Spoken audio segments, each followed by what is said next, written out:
అందరికీ నమస్కారం. నమస్కారం రాజేష్ గారు. నమస్కారం. సార్, ఎలక్షన్స్ సమయం దగ్గరకొచ్చింది కాబట్టి ఇంకా సిట్టింగులని మారుద్దామని చెప్పేసి జగన్మోహన్ రెడ్డి గారు డిసైడ్ అయినట్టున్నారు. అందుకే వాళ్ళకి సీట్లు ఇవ్వని వాళ్ళకి చెప్పేస్తున్నారు. మేము అన్నా మీరు ఓడిపోతున్నారు అని. కానీ ఆయన ఇంకో విషయం దాచిపెడుతున్నారు. అదేంటంటే మన ప్రభుత్వం ఓడిపోతుందనే విషయం దాచిపెడుతున్నారు. సింపుల్‌గా మీరు మాత్రమే ఓడిపోతున్నారు. నేను ఓడిపోవట్లేదని చెప్తారు. అంటే పులివెందుల్లో మాత్రమే ఆయన గెలిచి మిగతా వాళ్ళందరూ ఓడిపోతారు. దానికి ఎలా చూడాలంటారు దీన్ని అసలు? ఇప్పుడు వీళ్ళకి సీట్లు రాకపోతే వీళ్ళ భవిష్యత్తు రాజకీయ సన్యాసమేనా? లేకపోతే వాళ్ళకి ఏమన్నా ఇంకో దారి ఏమైనా కనిపిస్తుందా? గోదావరి లాంటి దారి ఏదన్నా? కాస్త చెప్పండి సార్. మనకి తెలుగులో ఒక సామెత ఉంది. మింగమెతుకులు ఎదురా మగడా అంటే పెసరపప్పు వండవే పెళ్ళామా అన్నాడట.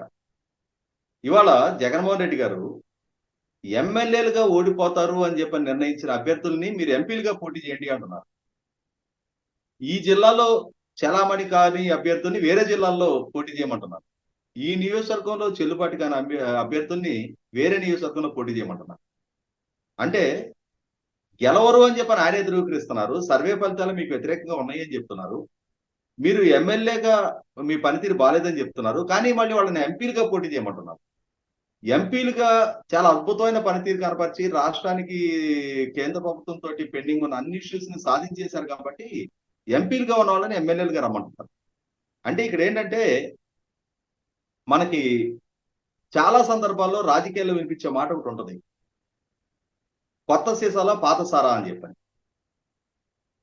సారా అదే సీసా మార్చడం ద్వారా కొత్తగా కనిపించే ప్రయత్నం చేస్తున్నారు జగన్మోహన్ రెడ్డి గారు. ఇవాళ ప్రభుత్వ వైఫల్యం ఇది. ఎమ్మెల్యేలైనా, ముఖ్యమంత్రి అయినా, మంత్రులైనా వీళ్ళందరూ కలిపి సమిష్టిగా ఈ ప్రభుత్వాన్ని నిర్వహించారు. 151 మంది ఎమ్మెల్యేల సమూహం ప్రభుత్వం. ఈ 151 మందిలోనే కొంతమందిని మంత్రులుగా, ఇంకొక ఆయన్ని ముఖ్యమంత్రిగా ఎంపిక చేసుకున్నారు. ఇవాళ ప్రభుత్వ వైఫల్యానికి కొంతమంది ఎమ్మెల్యేలు బాధ్యులుగా చేసి, ఇవాళ నిర్ణయాధికారిగా ఉన్న, యంత్రాంగం మొత్తం చేతిలో ఉన్న, వనరుల మొత్తం చేతిలో ఉన్న ముఖ్యమంత్రి మాత్రం తనకి ప్రజల్లో 65% యాక్సెప్టెన్స్ ఉంది. కానీ ఎమ్మెల్యేలకు మాత్రం 40% యాక్సెప్టెన్స్ ఉంది అని చెప్పని ఎమ్మెల్యేల మీద నింద నెట్టేసే ప్రయత్నం చేస్తున్నారు.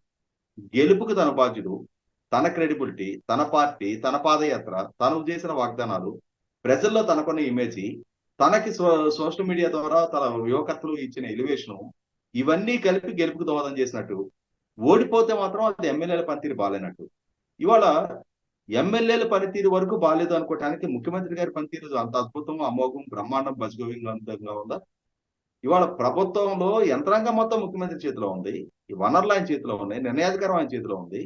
ఏ ఎమ్మెల్యేలకి ఆయన కనీసం వాళ్ళ నియోజకవర్గాలకు సంబంధించిన అంశాల పట్ల తనతో చర్చించడానికి కానీ, తన దగ్గర నుంచి పరిష్కారం నోచుకోవడానికి కానీ ఈ 4.5 సంవత్సరాలుగా కనీసం మాత్రం అపాయింట్మెంట్ ఇచ్చారు. ఇవాళ 151 మందిలో ఈ గెలిచిన ఈ 4.5 సంవత్సరాలుగా కనీసం ఒక్కసారి కూడా ముఖ్యమంత్రి గారిని కలవని ఎమ్మెల్యేలు ఉన్నారు.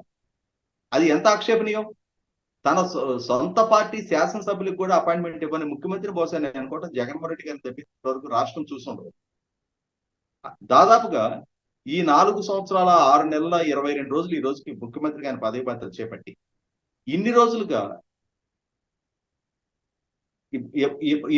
ఇన్ని రోజులుగా ప్రభుత్వంలో ఉన్న జగన్మోహన్ రెడ్డి గారు ఈ 4.5 సంవత్సరాల పాటు ఎంతమంది ఎమ్మెల్యేలకు అపాయింట్మెంట్ ఇచ్చారు? ఎన్ని నియోజకవర్గాలకు సంబంధించిన స్థానిక సమస్యలని ఆయన అడ్రస్ చేశారు? వాటికి మంజూరు చేస్తూ నిధులు ఇచ్చారు. గతంలో చూసాం మనం. కోటారెడ్డి శ్రీధర్ రెడ్డి గారు నెల్లూరు రూరల్ నియోజకవర్గానికి సంబంధించిన చాలా అంశాలని ముఖ్యమంత్రి గారికి నివేదించాను. ఆయనే మంజూరు చేశారు. మంజూరు చేసి జీవోస్ ఇష్యూ చేశారు. కానీ ఫైనాన్స్ శాఖ నుంచి నిధులు మంజూరు కాలేదు అని చెప్పని విభేదించిన తీరు చూసాం మనం. అంటే ఒక అధికార పార్టీ సీనియర్ శాసనసభ్యుడికే ఇటువంటి పరిస్థితి ఉత్పన్నమైనప్పుడు అధికార పార్టీకి సంబంధించిన సీనియర్ శాసనసభ్యుడే ముఖ్యమంత్రి గారు మంజూరు చేసిన అంశాలకు కూడా నిధులు విడుదల జాప్యం జరుగుతుంది అని చెప్పని ఆరోపణ చేసినప్పుడు ఇంకా మిగిలిన ఎమ్మెల్యేల పరిస్థితి ఏంటి? ఏ మంత్రులు పని సంతృప్తికరంగా ఉన్నారు? ఏ మంత్రులకు నిర్ణయాధికారం ఉంది? ఓవరాల్ గా ప్రజలకు వాగ్దానం చేసిన జగన్మోహన్ రెడ్డి గారు, ఆనాటి ప్రభుత్వం మీద ఆరోపణలు చేసిన జగన్మోహన్ రెడ్డి గారు, ఆ వాగ్దానాన్ని నెరవేర్చుకుంది ఇవాళ ముఖ్యమంత్రిగా జగన్మోహన్ రెడ్డి గారు. రాజధాని విధ్వంస నిర్ణయం ఎమ్మెల్యేది కాదు. సిపిఎస్ రద్దు చేస్తానని వాగ్దానం చేసింది ఎమ్మెల్యేలు కాదు. దాన్ని వాళ్ళ నెరవేర్చంది ఎమ్మెల్యేలు కాదు. ఉద్యోగులకి మెరుగైన పిఎస్సి ఇస్తానని చెప్పని వాగ్దానం చేసిన ఎమ్మెల్యేలు కాదు, ఇవాళ నెరవేర్చంది ఎమ్మెల్యేలు కాదు. క్రమం తప్పకుండా డిఎస్సి కండక్ట్ చేస్తాను అని చెప్పని, జాబ్ క్యాలెండర్ రిలీజ్ చేస్తానని చెప్పని వాగ్దానం చేసిన ఎమ్మెల్యేలు కాదు, దాన్ని నెరవేర్చంది ఎమ్మెల్యేలు కాదు. అగ్రిగోల్డ్ భూములు తెలుగుదేశం వాళ్ళు కొట్టేస్తారు అని చెప్పని ఆరోపణలు చేసిన ఎమ్మెల్యేలు కాదు, దాన్ని నిర్ధారణ చేయండి ఎమ్మెల్యేలు కాదు. ఇవన్నీ ప్రభుత్వ వైఫల్యాలు.